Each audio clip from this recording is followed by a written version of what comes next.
Hello everyone, कैसे हो लोग। मैं संजय बिंदल एक बार फिर से आप सब लोगों का अपने यूट्यूब चैनल बहुत बहुत स्वागत करता हूं। आशा करता हूं आप सब लोग घर पे अपने अच्छे होंगे और अपनी पढ़ाई बिल्कुल अच्छे तरीके से कर रहे होंगे, कंटिन्यू कर रहे होंगे और अपने सिलेबस को पूरा फॉलो कर रहे होंगे। फ्रेंड्स, कभी कभी कुछ कारणवश वीडियोज़ में गैप लग जाता है, उसके लिए मैं आपसे क्षमा चाहता हूँ और मैं पूरी कोशिश करूँगा कि आने वाले टाइम में गैप नहीं लगे, क्योंकि मैंने जब पहले एप ब्लॉक एलिमेंट्स वाली वीडियो डाली थी उसमें मेरे को शायद 3 दिन हो गए, तो कुछ कारणवश मैं अपना वीडियो कंटिन्यू नहीं कर पाया था। तो अब कोशिश करेंगे आगे वाले टाइम में अपना वीडियो कंटिन्यू रखें। तो फ्रेंड्स, हम अपने पुराने वाली वीडियो में बात कर रहे थे ऐप ब्लॉक एलिमेंट्स के बारे में, ठीक है। उससे पहले मैं आपको डी ब्लॉक वाले एलिमेंट्स के वीडियो पढ़ा चुका था, कंटेंट पढ़ा चुका था और सारी बातें बता चुका था। अब जो नए स्टूडेंट्स हैं, जो नए व्यूअर्स हैं, वो आई बटन पे क्लिक करके मेरे पुराने डी ब्लॉक के वीडियोस देख सकते हैं और ऐप ब्लॉक वाले एलिमेंट्स के वीडियोस देख सकते हैं। फिर भी आज जब मेरा वीडियो खत्म होगा उसमें मैं ऐप ब्लॉक एलिमेंट्स का थोड़ा सा बेसिक परिचय लेते हुए वापस से रिवाइज कराऊंगा, ताकि अपन क्या करें, अपने सिलेबस को अपडेट करते रहें, क्योंकि रिवीजन भी टाइम टू टाइम बहुत जरूरी होता है। तो फ्रेंड्स, ज़्यादा टाइम खराब ना करते हुए आज का वीडियो फटाफट से शुरू करते हैं और अपने टॉपिक को आज अपन क्लियर करते हैं। आज मैं आपको पढ़ाऊंगा electronic configuration and oxidation states of lanthanides. तो फ्रेंड्स, चलिए आज का वीडियो शुरू करते हैं।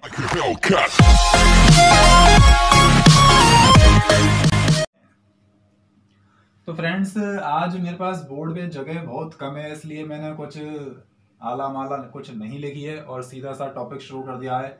जैसा कि आपको थंबनेल में देख के ही लग रहा है कि आज का टॉपिक है हमारा लैंथेनाइड तत्वों का इलेक्ट्रॉनिक विन्यास। इलेक्ट्रॉनिक विन्यास के बारे में अपन लैंथेनाइड तत्वों का पढ़ेंगे, ठीक है। तो मैंने आपको अपने ऐप ब्लॉक एलिमेंट्स के पुराने वाली वीडियो में बताया था कि जो लैंथेनम 57 वाला तत्व है, ये डी ब्लॉक का तत्व होता है। ये किसका तत्व होता है? डी ब्लॉक का तत्व होता है।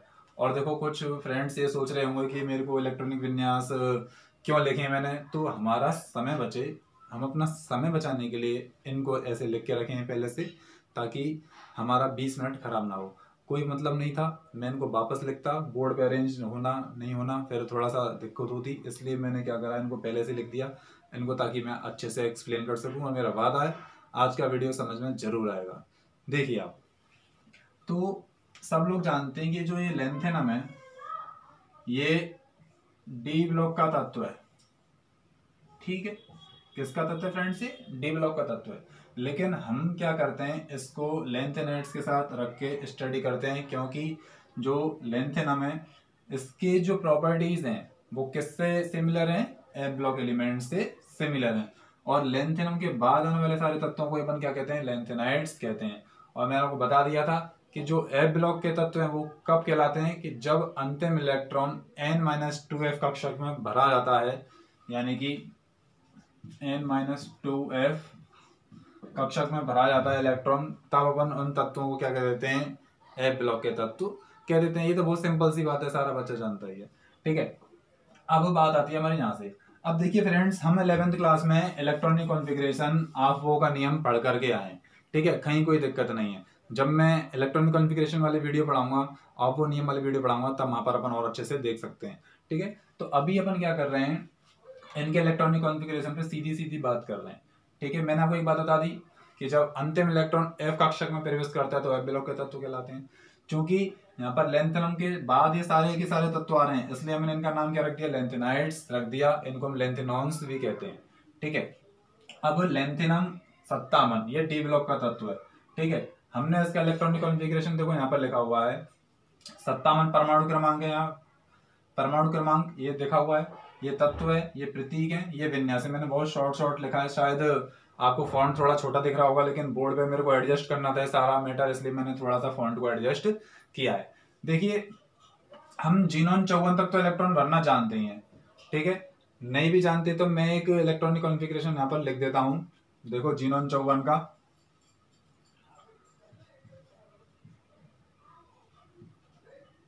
1s2 2s2 2p6 3s2 3p6 3d10 4s2 4p6 4d10 5s2 और तुम्हारा 5p6। तो फ्रेंड्स ये हमारा इलेक्ट्रॉनिक कॉन्फ़िगरेशन है जीनोन 54 का। ठीक है, अब आप जीनोन 54 के बाद आगे चलेंगे। ठीक है, अब अपन आ रहे हैं किसमें, लेंथेनम 57 में। तो देखिए अपन को क्या करना है, अब यहाँ पर हमारा शुरू हो जाएगा, इसके बाद हमारा 4f0। और अब अपन क्या है कि जब 4f कर रहे हैं तो मुख्य क्वांटम संख्या भी देखनी पड़ती है, इसलिए अपन क्या करेंगे 4f0 को यहाँ पर लिखेंगे। ठीक है ना, और 4f0 के बाद क्या आ जाएगा आपका 5d और 6s शुरू हो जाएगा। तो मैं अगर लेंथेनम 57 का बात करूं तो मैं इस सारे के सारे को, ये जो हमारे 14 इलेक्ट्रॉन है, इसके लिए मैं एक सीधा सीधा टर्म लगा सकता हूं जीनोन 54। ठीक है, मैं क्या लगा लिया सीधा सीधा टर्म जीनोन 54, ये देखो यहाँ पर लिखा हुआ है। अब आप जानते हैं 54 तक इलेक्ट्रॉन भर लिए हमने, थोड़ा सा देखने में दिक्कत हो सकती है, इसलिए मैं पूरी कोशिश करूंगा साफ करने की। जीनोन 54 तक हमने यहाँ तक भर लिया। 54 के बाद इलेक्ट्रॉन जाएगा एस में 55, 56 और एक 57। अब यहाँ पर अभी क्योंकि ये एफ ब्लॉक का तत्व नहीं है, इसलिए हम यहाँ का क्या नहीं करेंगे, एफ में इलेक्ट्रॉन फिल नहीं करेंगे। ठीक है, ये यहाँ पर क्या रहेगा, 0 रहेगा, क्योंकि ये 4f है। इसका मतलब क्या हुआ, 4d के बाद 4f शुरू हो जाता है मुख्य क्वांटम संख्या के आधार पर। ठीक है, लेकिन ऊर्जा के आधार पर अपन आपको नियम में क्या करते हैं, बढ़ते हुए ऊर्जा के क्रम में इलेक्ट्रॉन भरे जाते हैं। क्योंकि 4f से कम ऊर्जा इन तत्वों की होती है, इन कक्षकों की होती है सॉरी, तो पहले अपन इनमें इलेक्ट्रॉन फिल करते हैं। ठीक है, तो हम यहाँ पर पहुंच चुके हैं 6s2 5d1, यानी कि 54, 55, 56 और एक 57। ठीक है, अब आप देखिए ये तो हो गया लेंथेनम 57 जो कि डी ब्लॉक का तत्व है। अब जब अपन सीरियम 58 पर आएंगे, सीरियम 58 पर आएंगे, तब आप लोग फ्रेंड्स ये सोच रहे होंगे कि अब 5d2 होना चाहिए, फिर 5d3 होना चाहिए, यानी कि अब इलेक्ट्रॉन डी में फिल होना चाहिए। लेकिन फ्रेंड्स ऐसा नहीं होता है, इलेक्ट्रॉन डी में ना जाकर के कहाँ जाता है, आपका एफ में जाता है। इसका कारण क्या है कि एक तो जो 4f है और जो 5d है, इन कक्षकों के मध्य जो ऊर्जा अंतराल है वो बहुत कम है। क्या है, मैं क्या बता रहा हूं कि जो 4f है और जो 5d है, इन कक्षकों के मध्य ऊर्जा अंतराल बहुत कम है। और जब अपन 58 सीरियम 58 पर आते हैं तो 4f कक्षक की ऊर्जा 5d कक्षक से कम हो जाती है, इसलिए इलेक्ट्रॉन डी में जाने के बजाय कहाँ भरना शुरू हो जाते हैं, 4f कक्षक में भरना शुरू हो जाते हैं। और इलेक्ट्रॉन 4f कक्षक में तब तक भरे जाते हैं जब तक कि कक्षक पूर्ण भर नहीं जाए, यानी कि लास्ट कंडीशन क्या हो सकती है, F14 हो सकती है। कितने भरे जा सकते हैं F में, 4f14 ही तो हो सकते हैं, इससे ज्यादा तो हो नहीं सकते। लेकिन आपको कहीं कहीं इनमें क्या मिलेगा, असमानताएं मिलेंगी, कि आप कह रहे हैं कि सर 4f14 तक इलेक्ट्रॉन फिल हो रहे हैं, लेकिन फिर भी D1 विन्यास के हमारा कहीं कहीं आपको D1 भी देखने को मिलेगा। मैं उसकी एक ट्रिक भी बताऊंगा कि कहाँ कहाँ पर आपको D1 विन्यास यहाँ पर देखने को मिलेगा, और बहुत आसान तरीके से सारा इलेक्ट्रॉन कॉन्फ़िगरेशन आपको याद भी हो जाएगा। तो फ्रेंड्स मैं आपसे ये कह रहा हूं कि ये जो D1 है इसकी ऊर्जा ज्यादा है इससे, इसलिए इलेक्ट्रॉन बढ़ती ऊर्जा के क्रम में भरा जाता है, इसलिए इलेक्ट्रॉन क्या होगा 4f कक्षा में भरना शुरू हो जाएगा। लेकिन कहीं कहीं पर क्या होगा कि स्थायित्व को पाने के लिए इलेक्ट्रॉन क्या होंगे, कभी कभी डी में भी भरे जाएंगे। और ऐसा होगा आपका ल्यूटेशियम में, गैडोलिनियम में, सीरियम में। कुछ केसेस में ऐसा होगा कि यहाँ पर रिक्त, अर्धपूरित, पूर्णपूरित विन्यास को प्राप्त करने के लिए इलेक्ट्रॉन क्या कर सकते हैं, 4f से 5d में संक्रमण कर सकते हैं, सिर्फ और सिर्फ किसके लिए, स्थायित्व को पाने के लिए। क्योंकि सब क्या होना चाहते हैं, स्थायी होना चाहते हैं, इसलिए स्थायित्व के लिए ही ये क्या करते हैं, आपके 4f से 5d में या 5d से 4f में ट्रांजिट करते रहते हैं, संक्रमण करते रहते हैं। ठीक है, बात क्लियर है यहाँ तक।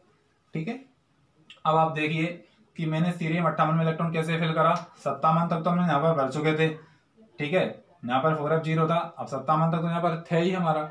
इसके बाद अपन क्या करेंगे, 58 में इलेक्ट्रॉन कहाँ फिल कर देंगे, 4f 1 में भर देंगे, क्योंकि अब 4f कक्षक की ऊर्जा 5d कक्षक से कम हो जाती है, इसलिए इलेक्ट्रॉन बढ़ती ऊर्जा के क्रम में भरा जाता है। इसलिए इलेक्ट्रॉन अब 5d में ना जाकर के कहाँ जाएगा, 4f 1 में 4f में चला जाएगा। देखो यहाँ पर 4 अपवाद मिलेंगे आपको लेंथेनम सीरीडी में। लेंथेनम तो खैर डी का है, लेकिन हम इसको एफ में ही मानते हुए इसको साथ में इंक्लूड करके बोलते हैं लेंथेनम, सीरियम, गैडोलिनियम और ल्यूटेशियम। ये 4 एक ऐसे अपवाद हैं या जो तत्व हैं जिनमें केवल D1 विन्यास होगा, बाकी सब में D0 है। 6s2 सब में रहता ही है, क्योंकि हमने आपको बताया था कि जो F ब्लॉक तत्व है उनका सामान्य इलेक्ट्रॉनिक विन्यास क्या होता है, n-2f 1 to 14, n-1d 0 to 1 और NS2। ठीक है, और हम जानते हैं कि जो एफ ब्लॉक के एलिमेंट्स हैं वो छठे आवर्त से शुरू होते हैं, यानी कि छठवां आवर्त, यानी कि मुख्य क्वांटम संख्या का मान क्या हो गया, 6 हो गया, इसलिए यहाँ पर 6s2 सब में आएगा। ठीक है, तो हमारा जो सीरियम 58 में इलेक्ट्रॉन हो गया वो कहाँ फिल हो गया फ्रेंड्स, 4f1 में। अब देखिए, अब इन 4f कक्षा की ऊर्जा सब में कम है 5d से, इसलिए इलेक्ट्रॉन क्या होगा, 4f में ही फिल होगा। अब आप देख रहे होंगे कि यहाँ पर 4f3 ना आकर के, सॉरी 4f2 ना आकर के 4f3 है, क्योंकि अब ऊर्जा क्या है, इसकी कम है, इसलिए इलेक्ट्रॉन जो 59वां तत्व है इसमें क्या होगा, इलेक्ट्रॉन 5d 0 में ना जाकर के क्या होगा, 4f3 हो जाएगा। बस आपको एक याद रखना है, 4f3 के बाद अब कंटिन्यू चलेगा और कहीं कोई दिक्कत नहीं आएगी। ठीक है फ्रेंड्स, तो आपने देखा प्रोसोडायनियम में जिसका परमाणु क्रमांक आपका 59 है, ये क्या हो जाएगा आपका इलेक्ट्रॉनिक कॉन्फ़िगरेशन का 4f3 5d0 6s2। मैं आपको बता रहा हूं, एक तो आपका लेंथेनम, एक आपका सीरियम, और दो और आगे आएंगे, वहां मैं गोला कर दूंगा, वहां पर केवल D1 विन्यास आएगा, बाकी सब में D0 विन्यास आएगा। कहीं कोई घबराने वाली बात नहीं है प्यारे बच्चों, आराम से देखिए। ठीक है, अब आप चलते हैं नायोडायमियम पे, नियोडायमियम पे, जिसका परमाणु क्रमांक है 60। तो जीनोन 54 तो बताइए। ठीक है, जीनोन 54, 55, 56, 56 और 4 60। तो अब इलेक्ट्रॉन डी में ना जाकर के कहाँ फिल होते जा रहे हैं, 4f4 में, मतलब 4f में भरते जा रहे हैं। ठीक है, ऐसे अब आप आ रहे हैं प्रोमीथियम पे, प्रोमीथियम का क्या 61 है, तो 4 के बाद क्या आता है 5, ये भर जाएगा आराम से, कहीं कोई दिक्कत नहीं है। ठीक है फ्रेंड्स, अब आ रहे हैं अपन समेरियम पे, समेरियम पे क्या है आपका 62 है। ठीक है, इसमें क्या हो जाएगा 6 हो जाएगा। ठीक है, फिर अपन आ रहे हैं यूरोपियम पे, यूरोपियम 63 में क्या हो जाएगा 4f7 हो जाएगा, 5d0 6s2। अब देखिए जो गैडोलिनियम है, यहाँ पर थोड़ा सा आपको देखना पड़ेगा, जो गैडोलिनियम है, अब आप देख रहे हैं कि 4f7 के बाद 4f8 आना चाहिए। ठीक है, और यहाँ पर आप देख रहे हैं कि 4f7 के बाद ये आपका जो विन्यास है यहाँ पर 5d1 है। ठीक है, तो यहाँ पर क्या हो गया है कि 4f7 विन्यास इसलिए आ गया है, यहाँ पर भी 4f7 है, यहाँ पर भी 4f7 है, लेकिन यहाँ डी में इलेक्ट्रॉन नहीं है, यहाँ पर डी में इलेक्ट्रॉन है। तो इसका रीजन क्या है कि 4f7 आते ही ये कह रहा है कि मुझे अर्धपूरित विन्यास प्राप्त करना है, क्योंकि आप जानते हो कि 4f7 का मतलब क्या, अर्धपूरित विन्यास है, इसलिए ये अपने अर्धपूरित विन्यास को खोना नहीं चाहता, इसलिए ये क्या करता है, अपना 8वां इलेक्ट्रॉन 4f से ट्रांजिट कर देता है 5d में, और 5d0 की बजाय क्या हो जाता है आपका 5d1 हो जाता है, और इसलिए ये क्या करता है 5d1 विन्यास शो करता है। ये भी एक अपवाद है गैडोलिनियम का। ठीक है, बाकी यथावत रहेगा। ठीक है, तो 8वां इलेक्ट्रॉन इसने कहां ट्रांसफर कर दिया, डी में। अब आप आइए टर्बियम पे, टीवी पे 65, जीनोन 54 तो है ही हमारा। अब आप देखिए यहाँ पर 7 के बाद 8 नहीं आएगा, अब यहाँ पर सीधा 9 आएगा, क्योंकि इसने 8वां इलेक्ट्रॉन कहां शिफ्ट कर दिया था, अपना डी में शिफ्ट कर दिया था। ठीक है, इसलिए अब अपन क्या करेंगे, 8 ना लिखकर सीधा क्या लिखेंगे, यहाँ पर 9 लिखेंगे। अब वापस से क्या हो जाएगा, D0 कॉन्फ़िगरेशन हो जाएगा, कहीं कोई दिक्कत नहीं है। ठीक है, D0 विन्यास हो गया। अब अपन आगे चलते हैं, फिर अपन आते हैं डिस्प्रोसोमियम पे। ठीक है, 66, अब 9 के बाद क्या आता है 10 आता है, फिर वही वापस D0 विन्यास चल रहा है। अपन अब आगे एज इट इज चलेंगे। फिर अपन आ गए होलियम पे, होलियम तुम्हारा क्या है 67, 4f11 हो जाएगा। ठीक है, फिर अपन आ गए इरिबियम पे, इरिबियम में 68, 4f12, 11 के बाद क्या आता है 12। फिर अपन आएंगे टीएम थूलियम पे, जीनोन यानी कि 4f13, 5d0 6s2। फिर अपन आ रहे हैं एटर्बियम पे, ये थोड़ा सा इंपॉर्टेंट भी रहता है, पेपर में आने की संभावना भी रहती है, ऑक्सीजन अवस्था में बताऊंगा इसके लिए। एटर्बियम पे जीनोन 54, 6s2 और 4f14। अब देखिए हमारा 14 तक इलेक्ट्रॉन यहाँ भर गए, लेकिन हमारे पास अभी भी एक इलेक्ट्रॉन कमी है, क्योंकि हमारे कितने तत्व होते हैं, ल्यूटेशियम 71 तक होते हैं, 14 तत्व होते हैं। ठीक है, तो अब जो ल्यूटेशियम है इसके पास भी सेम टू सेम गैडोलिनियम जैसा केस है। अब ये भी कह रहा है कि भाई मुझे भी अपना स्थायित्व प्राप्त करना है, तो मैं क्या करूंगा, अपना 4f14 विन्यास ही जारी रखना चाहूंगा, मैं इस विन्यास को खोना नहीं चाहूंगा। और आप जानते हो कि ऐप में 15 इलेक्ट्रॉन तो भर नहीं सकते, भर तो कितने सकते हैं, मैक्सिमम 14 इलेक्ट्रॉन भर सकते हैं। तो ये पूर्ण पूर्ण विन्यास शो करने के कारण ये क्या करता है, अपना 5d में इलेक्ट्रॉन ट्रांजिट कर देता है, यानी कि अपना जो 14वां इलेक्ट्रॉन है वो कहाँ भेज देता है, अपना 5d में भेज देता है, जिसके कारण 5d0 ना होकर के क्या हो जाता है 5d1 विन्यास हो जाता है। ठीक है, ये क्या हो जाता है आपको 5d1 विन्यास हो जाता है। अगर आपको मान लो दिख नहीं रहा है तो मैं ल्यूटेशियम 71 का ऊपर लिख देता हूँ। ल्यूटेशियम 71 का आपका हो जाता है 4F14, ये आपका 71 नंबर चल रहा है ल्यूटेशियम। 4F14, 5D1 और 6S2, ठीक है। क्योंकि अपन इटर्बियम तक पहुंच गए थे, इटर्बियम 4F14, 5D0, 6S2 था। तो अब पूर्ण पूरे विन्यास को प्राप्त करने के लिए ये क्या करेगा, अपना एक इलेक्ट्रॉन 4F से 5D में भेज देगा, अपना अंतिम इलेक्ट्रॉन कहाँ भेज देगा, ये D में भेज देगा, जिसके कारण क्या हो जाएगा, आपको D1 विन्यास हो जाएगा। तो फ्रेंड्स ये आपके इलेक्ट्रॉनिक कॉन्फ़िगरेशन है, जिसमें से देखो मैंने आपको बताया था 4 तत्व ऐसे हैं जो क्या कर रहे हैं, आपका सामान्य से अलग इलेक्ट्रॉनिक कॉन्फ़िगरेशन, अलग इलेक्ट्रॉनिक विन्यास प्रदर्शित कर रहे हैं। वो कौन कौन से हैं मैं साथ ही साथ लिख देता हूं एक बार, जिससे आपको कहीं दिक्कत नहीं रहे। आप जानते हो बिहार के मंत्री रहे हैं लालू प्रसाद यादव, उनके नाम से थोड़ा सा अपन एक ट्रिक भी बना सकते हैं, जिससे अपन क्या कर सकते हैं, इनको याद रख सकते हैं। देखिए, लेंथेनम, ल्यूटेशियम, सीरियम और गैडोलिनियम, इन सब के सब में क्या होता है फ्रेंड्स, D1 विन्यास होता है। आप सब देख लो इलेक्ट्रॉनिक कॉन्फ़िगरेशन में केवल 4 तत्व ऐसे हैं जिनमें क्या विन्यास होता है, D1 विन्यास होता है। बाकी सब में 6S2 और 4F में इलेक्ट्रॉन भरे जाते हैं। कहीं कोई दिक्कत नहीं, आसानी से याद कर सकते हो, ठीक है। अब इनको आप कैसे याद रख सकते हैं, तो इसके लिए ट्रिक बता देता हूं मैं। लालू सी गाड़ी,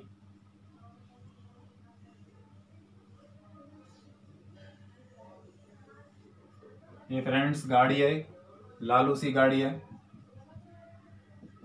आप इसको ऐसे याद रख सकते हो, ला का मतलब लेंथेनम, लू का मतलब ल्यूटेशियम, सी का मतलब सीरियम और जीडी का मतलब गैडोलिनियम।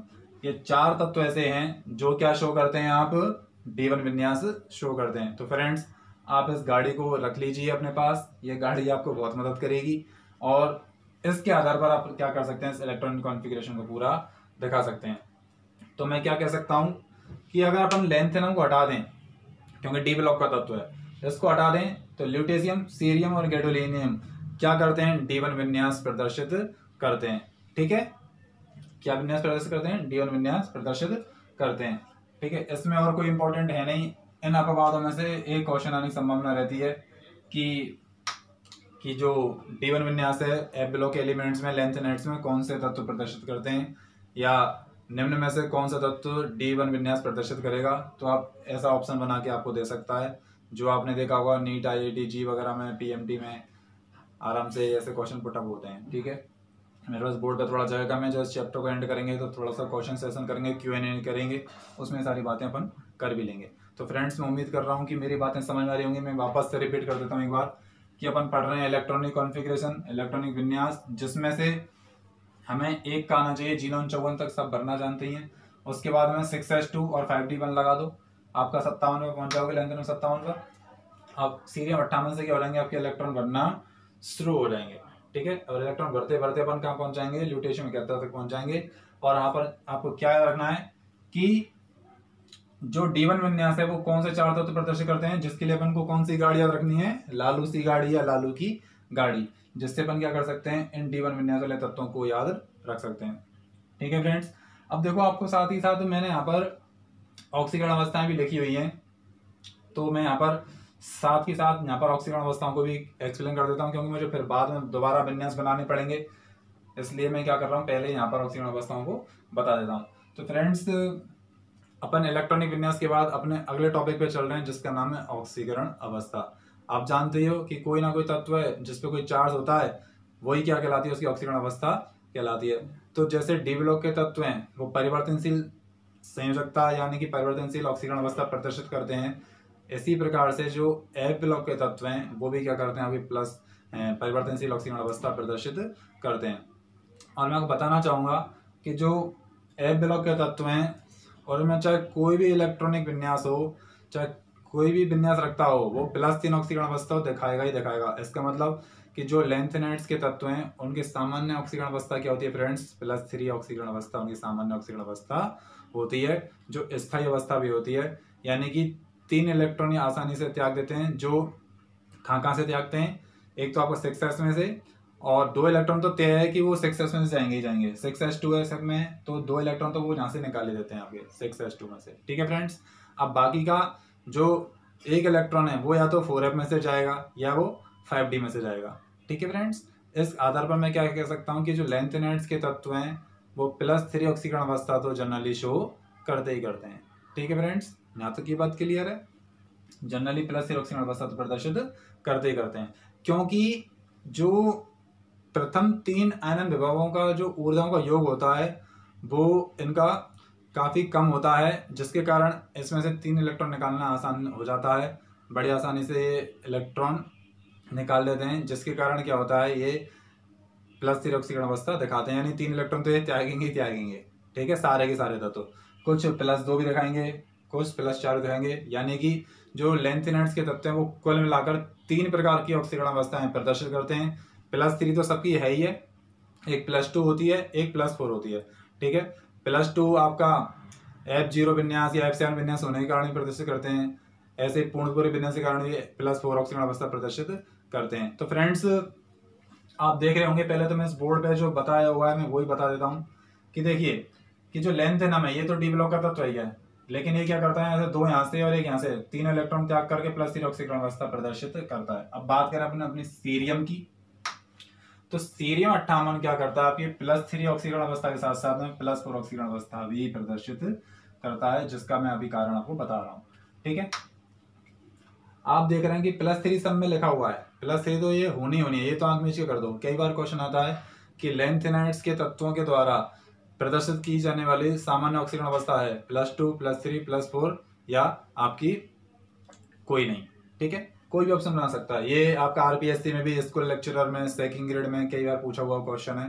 ठीक है, इसलिए मैं आपको बता रहा हूँ यहाँ पर, ताकि आपको कंपेरेटिव व्यू भी थोड़ा सा मिलता रहे। तो +3 तो सबके द्वारा दिखाए जाने। एक और क्वेश्चन इसमें भी आता है कि कौन से ऐसे तत्वों का जो ग्रुप है जो +2 ऑक्सीकरण अवस्था दिखाता है, या कौन से ऐसे तत्वों का ग्रुप है जो +4 ऑक्सीकरण अवस्था दिखाता है। वो कहीं ना कहीं 14 के 14 में से कहीं ना कहीं ऑप्शनों को घुमा देगा। तो ठीक है, जो आपका 58 और 65 नंबर का होता है, 58 और 65 नंबर, देखिए ये आपका सीरियम यानी कि सीरियम 58 और ये आपका टर्बियम। ठीक है, ये क्या करते हैं, आपके +4 ऑक्सीकरण अवस्था प्रदर्शित करते हैं। ठीक है, और जो तुम्हारे यूरोपियम और ये तुम्हारा टर्बियम, ये क्या करते हैं, +2 ऑक्सीकरण अवस्था प्रदर्शित करते हैं। ठीक है फ्रेंड्स, तो मैं आपको बता रहा हूं कि जो सीरियम है +4 ऑक्सीकरण अवस्था प्रदर्शित करता है। मैंने यहाँ पर लिखी है +4 ऑक्सीकरण अवस्था, उसका कारण सुनिए। 2 इलेक्ट्रॉन यहाँ से जाएंगे, 1 इलेक्ट्रॉन यहाँ से जाएगा। ठीक है, अगर आप देखिए कि एक इलेक्ट्रॉन F में से चला गया, यानी कि F0 विन्यास हो गया, तो क्या हो जाएगा, 4 इलेक्ट्रॉन त्याग सकता है। ठीक है, क्योंकि जे F0 विन्यास होते ही क्या हो जाएगा, जीनोन 54 जैसा हो जाएगा। कैसा हो जाएगा, ये जीनोन 54 हो जाएगा। और जीनोन 54 क्या है, उत्कृष्ट नोबल गैस कॉन्फ़िगरेशन है, स्थायी विन्यास है। ठीक है, और आप जानते हो सब each and every wants to be stable, इसलिए ये भी क्या करेगा, अपना चौथा इलेक्ट्रॉन त्याग देगा और कैसा विन्यास प्राप्त कर लेगा, जीनोन 54 जैसा विन्यास प्राप्त कर लेगा। और तो और अपन क्या कह सकते हैं, 4f0 विन्यास आ रहा है, यानी कि रिक्त कक्षक का विन्यास आ रहा है। और आपको मैंने बताया था रिक्त, अर्धपूरित और पूर्णपूरित कक्षाओं का स्तर कैसा होता है, अधिक होता है अन्य कक्षाओं की तुलना में। इसलिए सीरियम क्या करता है, अपना +4 ऑक्सीडेशन नंबर भी शो करता है। ठीक है फ्रेंड्स, अब अपन बात करते हैं प्रोसोडायमियम की। तो प्रोसोडायमियम देखो, हालांकि कोई अर्धपूरित विन्यास, रिक्त और पूर्णपूरित विन्यास शो नहीं करता है, फिर भी ये क्या करता है, +4 ऑक्सीकरण अवस्था प्रदर्शित करता है, जो जनरली क्या है, अपवाद स्वरूप है। यहाँ पर हमको MTR ही करना पड़ेगा। MTR का मतलब क्या है, मुझे तो रट लो। ठीक है, यहाँ पर देखो 2 इलेक्ट्रॉन यहाँ से चला गया और 2 इलेक्ट्रॉन यहाँ से चला गया, तब इसके पास 4f विन्यास है, 4f1 विन्यास है, जो कोई अर्धपूरित, रिक्त, पूर्णपूरित कोई कंडीशन फॉलो नहीं करता है। बस क्या है कि कुछ यहाँ पर टर्म्स एंड कंडीशन है, कुछ यहाँ पर अपवाद हैं। और आप जानते हो कि केमिस्ट्री बिना अपवादों के तो क्या है, अधूरी है। जब तक केमिस्ट्री अपवाद नहीं होगा, केमिस्ट्री का काम नहीं चलेगा। एक एक पार्ट में कई सारा अपवाद है। फिजिक्स में अपवाद आपको बहुत ही ना के और देखने को मिलेंगे, लेकिन केमिस्ट्री में हर टॉपिक में आपको अपवाद देखने को मिलेगा। ये बड़ी अजीब विडंबना है। तो फ्रेंड्स, यहाँ पर कोई रिक्त विन्यास नहीं आ रहा, अर्धपूरित नहीं आ रहा, फिर भी क्या कर रहा है ये प्रोसोडैमियम Pr आपका plus for oxidation state show कर रहा है।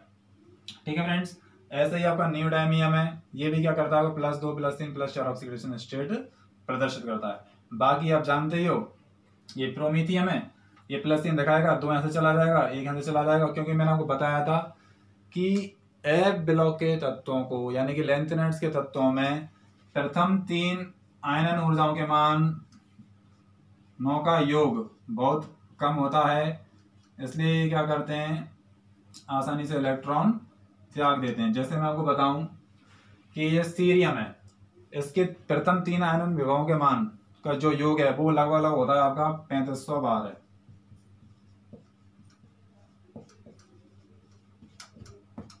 जो कैसा है बहुत कम है, इसलिए 3 इलेक्ट्रॉन निकालना कोई बहुत बड़ी बात नहीं है, आसानी से 3 इलेक्ट्रॉन निकाले जा सकते हैं। अब हमारा मैं सबके मानों को लिखूंगा तो वो थोड़ा सा डिटेल ज्यादा हो जाएगी, हमें इतना डीप में नहीं जाना, मैंने बस एक एग्जांपल समझाने के लिए बता दिया फ्रेंड्स कि इनके ion energy potential first, ion energy potential second, ion energy potential third, तीनों के मान क्या होते हैं, जो मानों का योग है ठीक है वो क्या होता है कम होता है, इसलिए आसानी से 3 इलेक्ट्रॉन निकल जाते हैं। ठीक है, हर एक लेंथ एनर्जी तत्व 3-3 इलेक्ट्रॉन निकालने की क्षमता रखता है, और जो मान लो +2 और +4 ऑक्सीकरण अवस्था प्रदर्शित करते हैं तो कुछ तत्वों को छोड़कर वो वापस क्या करते हैं +3 अवस्था में जलीयोजित हो जाते हैं, +3 अवस्था में वापस कन्वर्ट हो जाते हैं, टूट जाते हैं। ठीक है फ्रेंड्स, अब आप देख रहे हैं कि इसमें +3 है, अब यहाँ पर जैसे ये +2 है, अब आपने देखा कि ये आपका जो समेरियम है, समेरियम भी क्या है 2 इलेक्ट्रॉन त्याग करके तुम्हारा 1 इलेक्ट्रॉन यहाँ से त्याग करके 4f5 बना रहा है, जो क्या है कोई अर्धपूरित विन्यास नहीं है, फिर भी क्या है ये अपवाद स्वरूप है +2 ऑक्सीकरण अवस्था प्रदर्शित करता है। अगर मैं बात करूं यूरोपियम की तो यूरोपियम जरूर आपका +2 और +3 दिखाएगा, क्योंकि इसके पास देखो 2 इलेक्ट्रॉन है, यहाँ से इलेक्ट्रॉन निकालना थोड़ा सा मुश्किल हो जाता है। फिर ये तो जो तुम्हारा गैडोलिनियम है ये तो आराम से 2 और 1 3 इलेक्ट्रॉन निकाल के क्या हो जाएगा 4f7 हो जाएगा, तो क्या होगा स्थायी विन्यास है, अर्धपूरित विन्यास है, इसलिए +3 दिखाएगा, +4 और +2 नहीं दिखाएगा। ठीक है, बाकी टर्बियम में आपका 4f9 है, इसको देखो आप 2 यहाँ से चले गए और 2 यहाँ से चले गए, ठीक है 2 यहाँ से चले गए और 2 यहाँ से चले गए, अगर ये अपने यहाँ से 2 इलेक्ट्रॉन त्याग देगा तो क्या हो जाएगा 4f7 विन्यास हो जाएगा, और आप जानते हो 4f7 कैसा है अर्धपूरित विन्यास है, स्थायी विन्यास है, इसलिए टर्बियम आपकी क्या दिखाता है +4 ऑक्सीकरण अवस्था दिखाता है, यानी कि 4 इलेक्ट्रॉन आसानी से त्याग देता है। ठीक है, इसलिए ये क्या करता है 2 इलेक्ट्रॉन यहाँ से भी दे देता है, और 4f7 विन्यास ना लिख लो, 4f7 विन्यास रखने के कारण ये +4 ऑक्सीकरण अवस्था दिखा देगा। बाकी कहीं दिक्कत नहीं है, 2 यहाँ से चले जाएंगे, 1 यहाँ से चला जाएगा, कहीं कोई दिक्कत नहीं आ रही है, आराम से आप यहाँ से निकाल सकते हो। और देखो जैसे इसकी +2 है, ये यहाँ से चला गया, कोई दिक्कत नहीं है। अब जैसे ये 4f14 है, ये पूर्ण विन्यास है, इसलिए यहाँ से इलेक्ट्रॉन चला जाएगा, 1 यहाँ से चला जाएगा, तो इसलिए क्या करेगा +3 ऑक्सीडेशन स्टेट दिखाएगा। क्या दिखाएगा +3 ऑक्सीडेशन स्टेट दिखाएगा। अब मैंने आपको बताया था कि जो 58 और 65 नंबर है, यानी कि जो 58 है आपका ये, और जो 65 नंबर यानी कि ये आपका सीरियम और टर्बियम, ये क्या करते हैं आपके +4 ऑक्सीकरण अवस्था दिखाते हैं। मैं इसकी भी एक ट्रिक बताऊंगा। सीरियम और टर्बियम क्या दिखा रहा है +4 ऑक्सीकरण अवस्था, और आपका 63 और 70 क्या दिखाते हैं कि +2 ऑक्सीकरण अवस्था दिखाते हैं। मैं इसकी देखो एक ट्रिक लिख देता हूं जिससे आपको याद रहेगा, यहीं पर ही लिख देते हैं।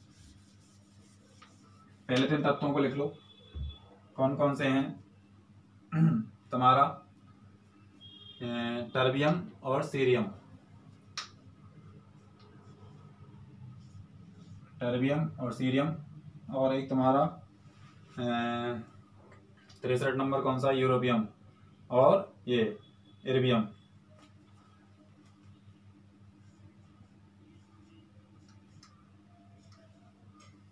ठीक है, टर्बियम ये क्या करते हैं आपकी +2 ऑक्सीडेशन स्टेट दिखाते हैं। तो इसकी ट्रिक याद रख लो आप, तब से अब तक,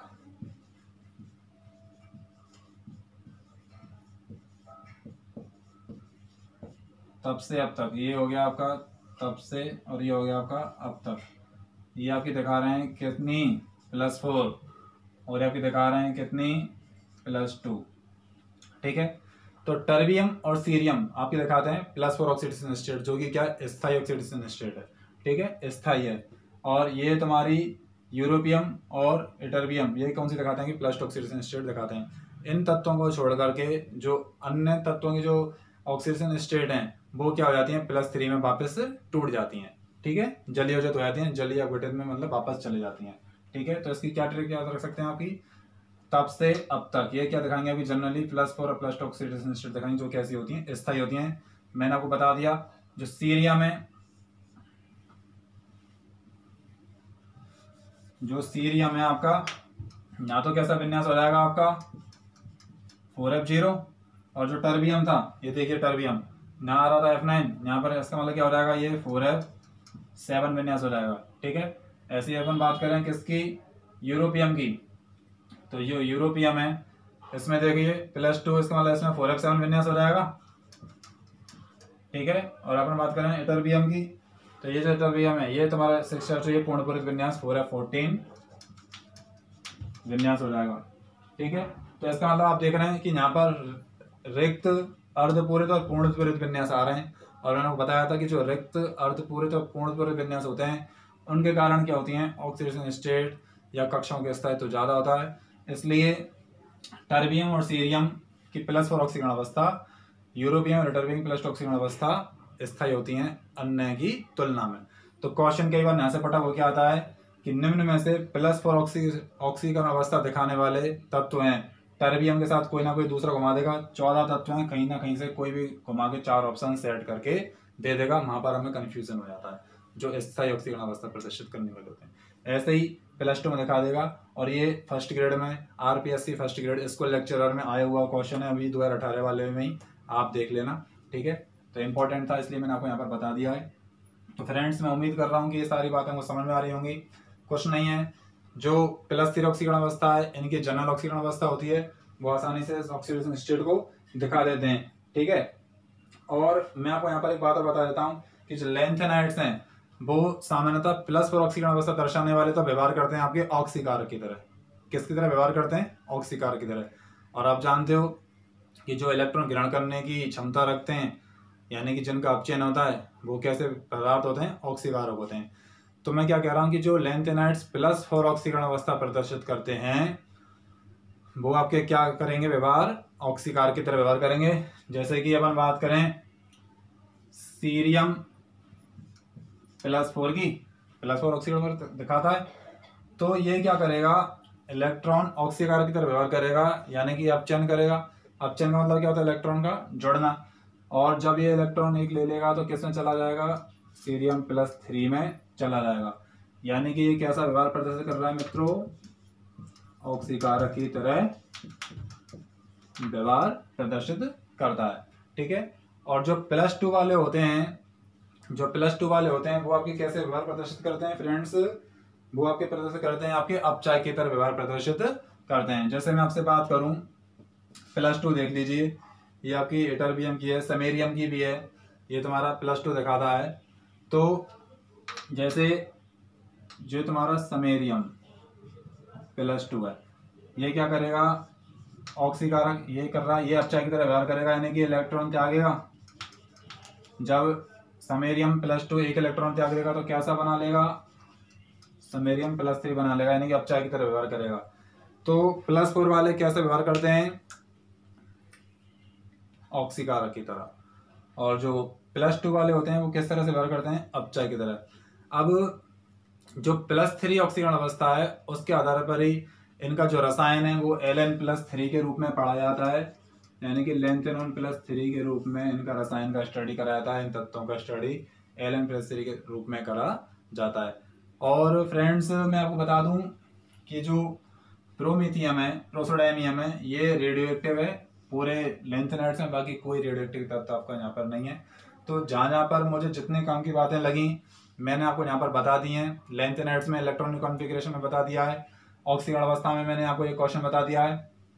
2 क्वेश्चन सबसे ज्यादा इंपॉर्टेंट इस पूरे निचोड़ का निकल कर आता है, एक तो अपवाद इलेक्ट्रॉनिक विन्यास का, ठीक है, आप जिसको कौन सी गाड़ी से याद रख सकते हैं, लालूसी गाड़ी से, जिनमें D1 विन्यास होता है। यहाँ से क्वेश्चन पूरा संभावना होता है आने का।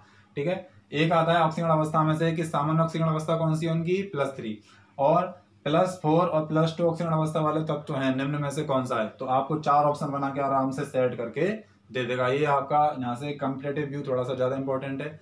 इसके बाद जब मैं आपको लैंथेनाइड्स के गुणधर्म पढ़ाऊंगा, उसमें एक टॉपिक आएगा लैंथेनाइड संकोचन, और मेरी पूरी कोशिश रहेगी कि मैं लैंथेनाइड संकोचन पे एक स्पेशल वीडियो बनाऊं, थोड़ा सा डिटेल में पढ़ाऊंगा, जो BSc लेवल तक का होगा, क्योंकि लैंथेनाइड संकोचन अपने नॉलेज के लिए भी और कंपटीशन के हिसाब से भी बहुत इंपॉर्टेंट है। बोर्ड के एग्जाम में, CBSE में, RBSC में कई बार लैंथेनाइड संकोचन पे आपका क्वेश्चन आता है। ठीक है फ्रेंड्स, तो मैं आशा करता हूँ कि आप आज की बातें आपको जरूर समझ आई होंगी।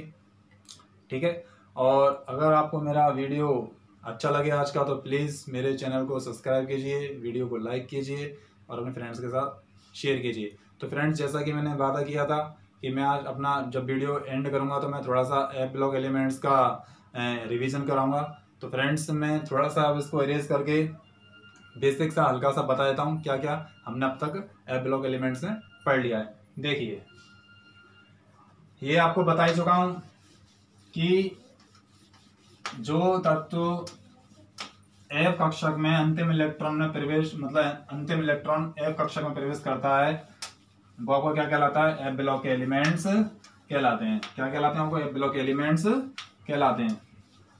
ठीक है, और आप जानते हो कि जो एप ब्लॉक के तत्व हैं उनको अंतर संकरण तत्व भी कहते हैं, क्योंकि जो संकरण तत्व हैं वो D ब्लॉक के तत्व हैं, जो S ब्लॉक और P ब्लॉक को बीच में जोड़ते हैं, इसलिए वो क्या कहलाते हैं, संकरण तत्व कहलाते हैं। अब जो एप ब्लॉक के तत्व हैं वो किसके अंदर मौजूद हैं, D के अंदर ही मौजूद हैं, इसलिए वो क्या कहलाते हैं, अंतर संकरण तत्व भी कहलाते हैं। और इनको अपन दुर्लभ मृदा तत्व भी कहते हैं, क्योंकि प्राचीन समय में जो लैंथेनाइड्स हैं वो बहुत कम मात्रा में और ऑक्साइड्स के रूप में पाए जाते थे, और प्राचीन समय पर ऑक्साइड्स को बोलते थे मृदा, इसलिए अपन आज भी इनको क्या कहते हैं, दुर्लभ मृदा तत्व कहते हैं। देखिए, हम पढ़ रहे हैं फ्रेंड्स एप ब्लॉक एलिमेंट्स, और मैं आपसे फिर दोबारा कह रहा हूं कि जिन फ्रेंड्स ने मेरा एप ब्लॉक वाला जनरल इंट्रोडक्शन का वीडियो नहीं देखा है, वो आई बटन पर क्लिक करके मेरा पुराना एप ब्लॉक एलिमेंट्स का वीडियो देख सकते हैं और वहाँ से अपना पूरा स्टडी कंप्लीट कर सकते हैं, क्योंकि आधा अधूरा ज्ञान नुकसान देता है और कुछ समझ में नहीं आता है, और पढ़ाने वाले पे बोलते हैं कि पढ़ाना नहीं आता है। तो फ्रेंड्स, मैं आपसे रिक्वेस्ट करता हूँ कि पुराने वाले वीडियोस देखिए, तब आप नए वीडियो पे आइए। फिर भी मैं जो नए व्यूअर्स हैं उनके लिए थोड़ा सा फास्ट ट्रैक रिवीजन बता रहा हूँ। देखिए, एप ब्लॉक एलिमेंट्स दो होते हैं, एक तो होते हैं आपके लैंथेनाइड्स, वीडियो बहुत ज़्यादा लंबा हो जाएगा इसलिए मैं थोड़ा सा शॉर्ट करूंगा। एक होते हैं आपके एक्टिनाइड्स। ठीक है, एक्टिनाइड्स के बारे में तो हम बाद में बात करेंगे। जो लैंथेनाइड्स हैं वो आपके होते हैं, कहां से शुरू होते हैं, वो आपके आपका तीसरे वर्ग से 6वें आवर्त से शुरू होते हैं और क्या कहलाते हैं, 4f श्रेणी। ठीक है, क्या कहलाते हैं, ये जो आपके हैं ये भी तीसरे आवर्त से शुरू होंगे, सॉरी तीसरे वर्ग से शुरू होकर 7वें आवर्त, और क्या कहलाएंगे आपके 5f श्रेणी। ठीक है, इनमें जो होती है श्रेणी, मतलब कि इनमें जो वर्ग होता है 5D होता है, और इनमें जो वर्ग होता है इनमें कौन सा होता है, 6D होता है। ठीक है ना, इनको अपन बोल देते हैं लेंथेनॉन, यानी कि Ln, और इनको अपन बोल देते हैं एक्टिनॉन, यानी कि An। ठीक है, और आप जानते हो कि जो लैंथेनाइड्स हैं वो आपके परमाणु क्रमांक 58 से लेकर के ल्यूटेशियम 71 तक चलते हैं। ठीक है, और संख्या में कुल कितने तत्व हैं, 14 तत्व हैं। ऐसे ही जो कि एक्टिनॉन है वो परमाणु क्रमांक 90 से शुरू होकर के कहां तक जाते हैं, 103, लॉरेंसियम 103 तक जाते हैं, और ये भी संख्या में कितने तत्व हैं, 14 तत्व हैं। तो फ्रेंड्स ये बेसिक सी बातें हैं जिसमें अपन लेंथ यूनिट से बात कर रहे हैं, एक्टिनेट्स की बात अपन बाद में करेंगे। तो लेंथ यूनिट से मैंने आपको ये सारी बातें बता चुका हूँ कि तीसरे वर्ग से क्यों शुरू होता है, छठा आवर्त क्या है, 4f श्रेणी क्यों कहते हैं, सामान्य इलेक्ट्रॉनिक कॉन्फ़िगरेशन क्या है इनका, ये सारी बातें अपन बता चुके हैं। लेंथ यूनिट्स क्यों कहते हैं कि लेंथ यूनिट 57 के बाद के जो तत्व आते हैं वो सब आपके क्या कहलाते हैं, लेंथ यूनिट्स कहलाते हैं। जो कहाँ से शुरू होते हैं, 58 यानी कि सीरियम 58 से लेकर के ल्यूटेशियम 71 तक शुरू होते हैं। और कितने तत्व हैं आपके, 14 तत्व हैं। ठीक है, ये आपके कितने, थोरियम 90 से लेकर लॉरेंशियम 103 तक के तत्व हैं, जी भी कितने 14 है। तो टोटल मिलाकर कितने तत्व हैं, 28 तत्व हैं। ठीक है फ्रेंड्स, तो आज का वीडियो ज़्यादा लंबा ना हो इसलिए मैं अपनी बातें नहीं विराम करना चाहूँगा। तो मेरे पुराने वीडियो देख करके आप एब्लॉक एलिमेंट्स का जो पुराने वाले वीडियो उसको देख करके पूरा नॉलेज ले सकते हैं। और आज जो मैंने पढ़ाया इलेक्ट्रॉनिक विन्यास और ऑक्सीकरण अवस्था, उसको पढ़िए आराम से। कहीं कोई प्रॉब्लम है तो प्लीज़ आप मुझे कमेंट बॉक्स में बात करके मुझसे पूछ सकते हैं। आपके व्यूज़ पे, आपके कमेंट्स पे मैं ज़रूर रिप्लाई करूँगा, ऐसा मेरा आपसे वादा है। तो फ्रेंड्स आज के लिए इतना ही, बस इतना ही कहना चाहूँगा। धन्यवाद, जय हिंद, टाटा।